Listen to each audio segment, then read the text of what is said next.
Hello, everyone. I'm George Roska. And I am Mark Schneider. And we want to welcome you to today's episode 66 of Say What, where we talk about the threats to our children in the public school system, including offensive teaching material and the related controversy it's caused over book banning in our public schools. Yeah, George, our listeners may be familiar with Ray Bradbury's classic 1950s novel about a dystopian future where the protagonist in the book, Guy Montag, is a fireman, and his job is to find and destroy banned books along with the private homes that those books are found in. Now, the government had banned all books in the novel except, interestingly, comics, trade journals, and pornography. That they allowed, and there's some eerily familiar overtones to this. Well, last February, George, the school board in McKinn County, eastern Tennessee, made national headlines after its decision to remove a book called Mouse. Actually, it's spelled M-A-U-S.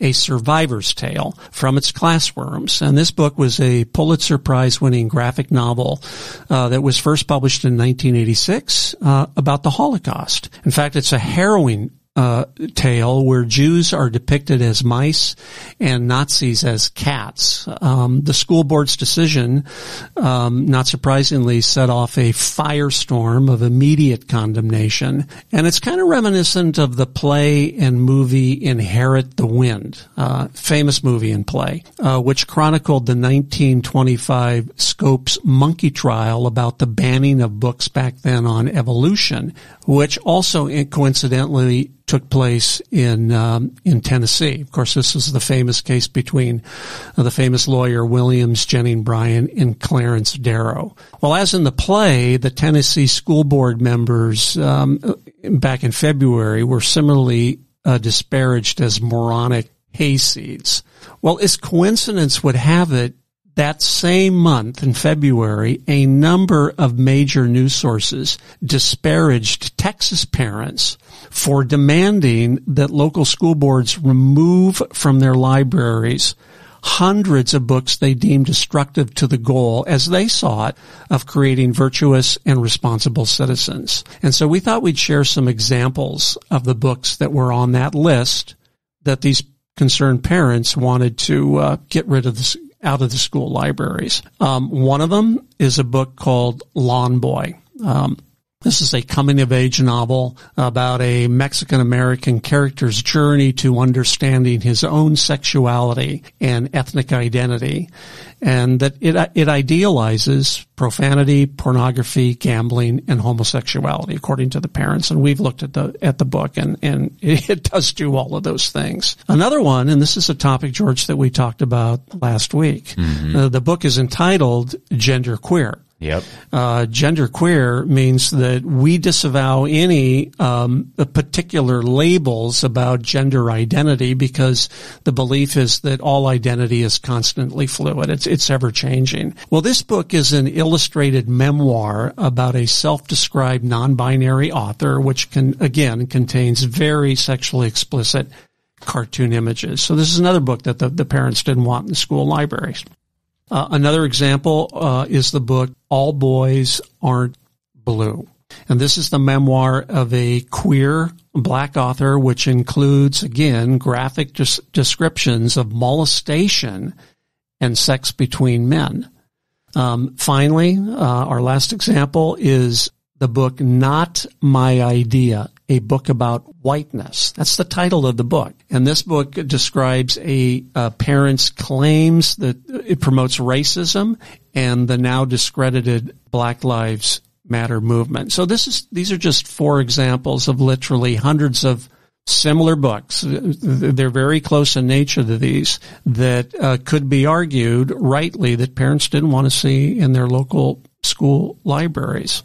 And Mark, real quick, for me, what I'm seeing as a strategy by the left and leftist parents is to take away the focus from all of the CSE and CRT and SEL and the storming of the boardrooms over vax and other stuff that have happened recently. Yeah. They're trying to reclaim the pulpit, so to speak, with their own talking point. And this has been kind of the only national galvanizing talking point on the left, is they're creating this perception that we normal parents want to ban books. That's right. Yeah. Well, and the truth, George, is that we do live in an open society where freedom of the press, speech, and the rights of conscience are sacrosanct, and they always have been in American society. It's what makes us a free society. So any bans of books need to be approached with very careful circumspection. It's not something that you want to do immediately.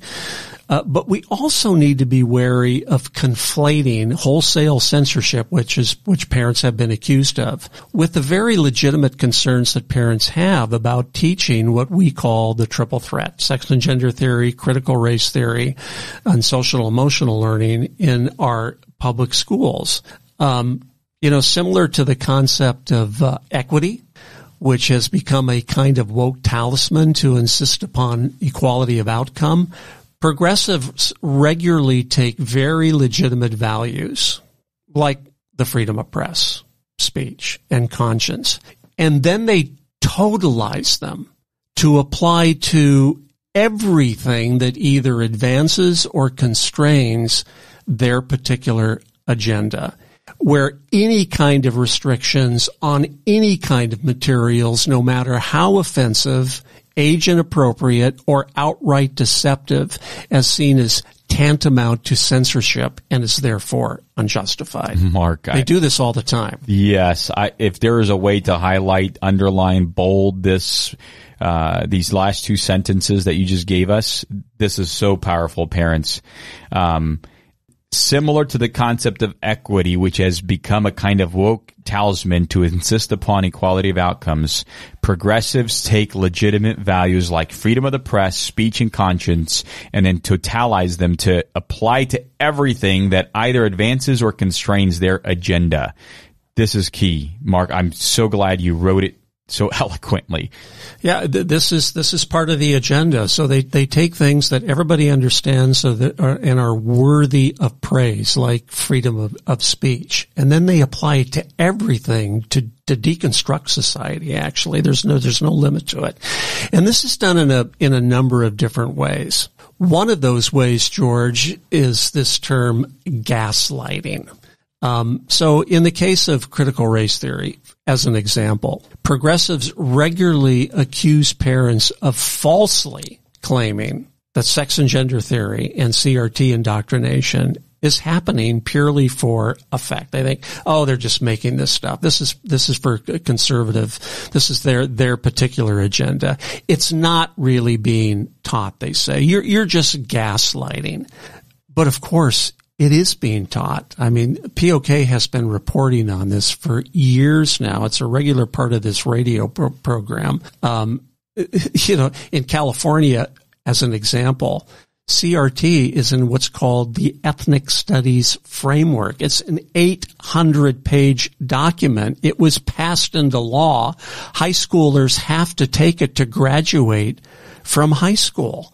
There's been legal cases across the country that we have talked about many times, most recently the Clark v. Nevada Charter Schools case, where this young man from a mixed race was forced to deconstruct his white identity. I guess he appeared pretty white in his skin tone. And this was litigated in a federal court. Teachers also are regularly being dismissed for not using students' preferred pronouns. In Loudoun County in Virginia last year, Glenn Youngkin defeated the incumbent Terry McAuliffe after Terry McAuliffe made the statement, parents, should leave teaching to the professionals. And just recently, George, I read a report from this organization called America's First Legal. They have released 166 separate documents obtained from FOIA requests from across the nation, proving the ubiquity of CRT indoctrination. Say what? So there is no doubt whatsoever that these things are being taught across the country. So when parents are justifiably upset about this, they're not gaslighting. Mm-hmm. It is really happening. But more to the point, George, if sex and gender and CRT isn't being taught, as our opponents claim, then there shouldn't be any teaching materials to be concerned about, should there? Yep. But of course there are. Well, the second way they come against us is to accuse us of sheer hysteria.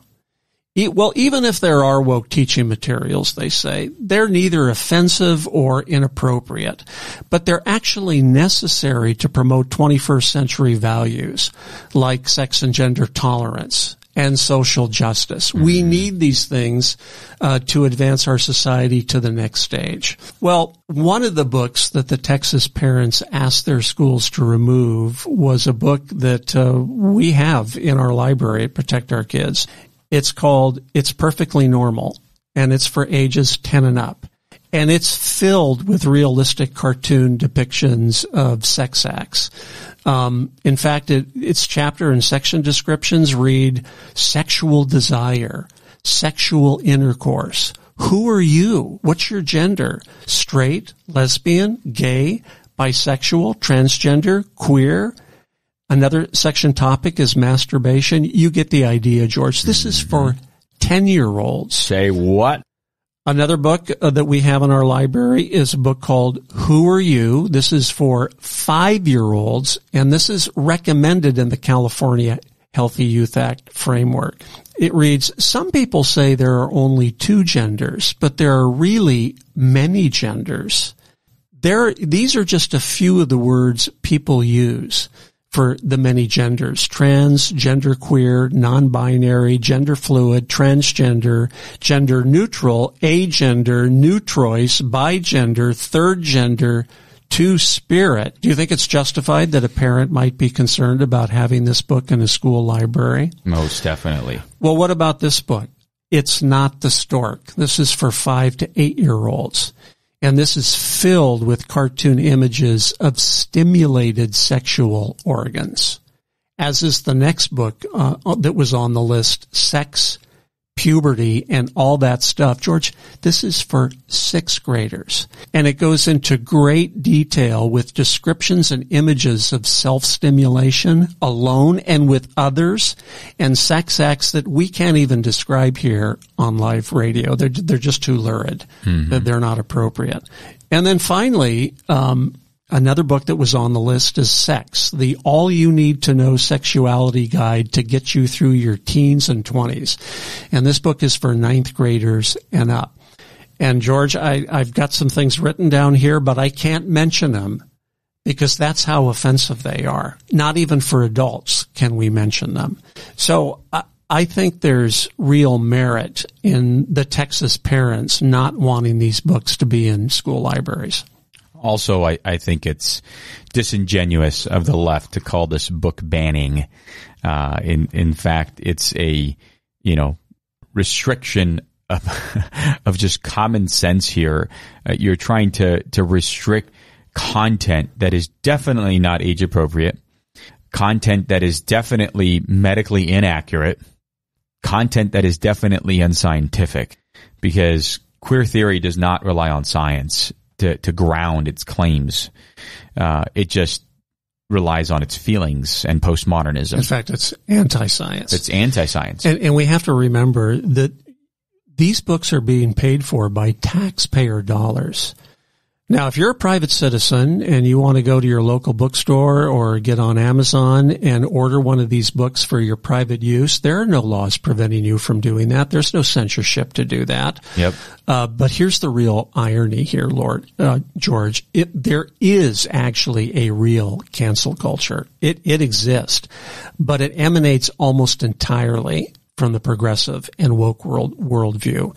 In fact, Alan Dershowitz, who's a liberal, by the way, in his book of the same name writes, cancel culture is the new McCarthyism of the woke generation. As with the old McCarthyism, it ends careers, destroys legacies, breaks up families, and even causes suicides with no semblance of due process or opportunity to disprove the often false or exaggerated accusations. Close quote. So censorship is happening, but it's lopsided toward the progressive left. And I'll give you some examples. Amazon killed a book we talked about recently, written by Dr. Ryan Anderson, entitled When Harry Became Sally, talking about the dangers of the transgender movement. Why did they kill it? They just don't like its message. Yep. And obviously they got a lot of pushback by the LGBT community, and so they censored this book. Now, this is a private company that censored the book. Target, similarly, has censored Abigail Schreier's bestseller, Irreversible Damage, that talks about what happens to young women, mainly that start to go through puberty blockers and then take cross-sex hormones and become sterilized. Target just said, nope, we don't like this book. We don't like this message. We're going to censor it. Not to mention classic Western literature. From Homer to Shakespeare, Mark Twain, even Harper Lee is now being canceled in schools across the nation. Shakespeare's sin is apparently his anti-Semitic treatment of Jews in the play The Merchant of Venice. Harper Lee, his sin was creating the hero Atticus Finch, who happens to be a white liberal would-be savior of a black man wrongly accused. Well, you can't have a white man defending a black person, so we need to ban this book from our public schools. And it has been banned. What about the progressive officials in San Francisco who began stripping of, quote, offensive names from their public schools, like George Washington, Abraham Lincoln, even Democratic U.S. Senator Dianne Feinstein, who is a living witness to her own cancellation in that city. I mean, it's just unbelievable. And there's currently a move afoot by these same woke activists to remove statues in our country of George Washington and Thomas Jefferson because they were slaveholders.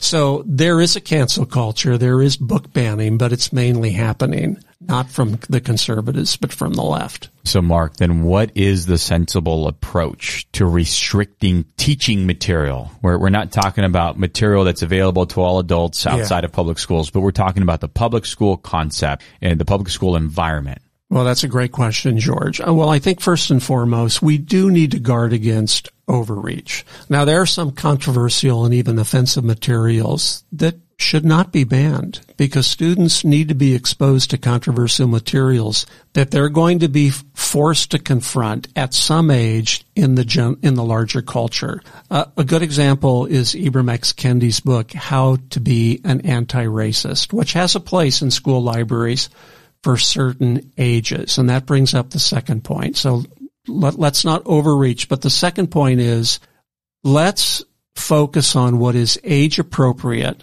and follows community standards. These are entirely defensible ways to take a look at what should be in school libraries. Some materials merit banning or at least restricting based on these criteria. And this has been a practice for most of American history. We have to remember that teaching materials are purchased again by taxpayer dollars to promote the general welfare as promoted and defined by the community. Students are a captive audience instructed by authority figure, and it is parents' jobs as members of that community to ensure a child's welfare is being both promoted and protected. So no overreach and what is age appropriate and follows community standards by people in the community, and that includes parents of children in the public schools.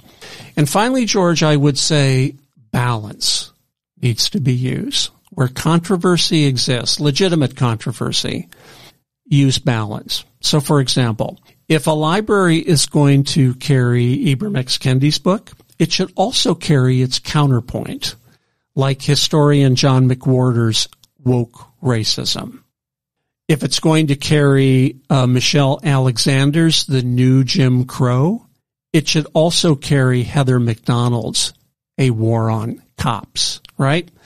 So again, if it's age appropriate and there's something controversial, but it's in the larger culture and we need to know about it, well, then have the other side. Iron sharpens iron, or as the scriptures say, what the first person says seems right until his neighbor comes along and examines him. And that's right out of Proverbs 18:17. So I think there is a sensible approach here to avoid wholesale censorship, to expose students to books that they're going to have to confront in the larger culture with some sensible approaches. No overreach, age-appropriate community standards.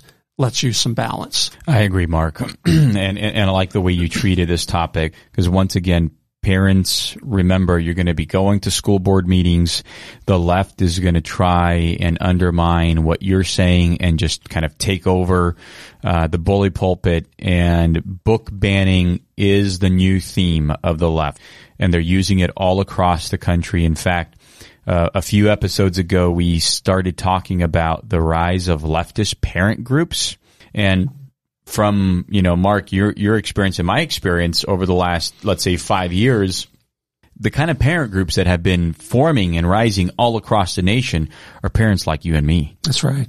And so now we're starting to see the Democrat Party start mimicking our movement by creating their own parent group, so that way they can say, parents of Sarasota, Florida, supporting, this candidate.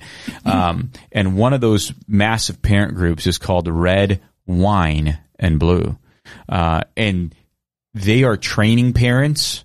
In fact, just a couple of weeks ago, I received their, weekly newsletter, and it was around this topic, on how to educate parents on the book banning that's happening all across the country. And so this is the key hot button topic for them, and how to, counteract everything that we are doing.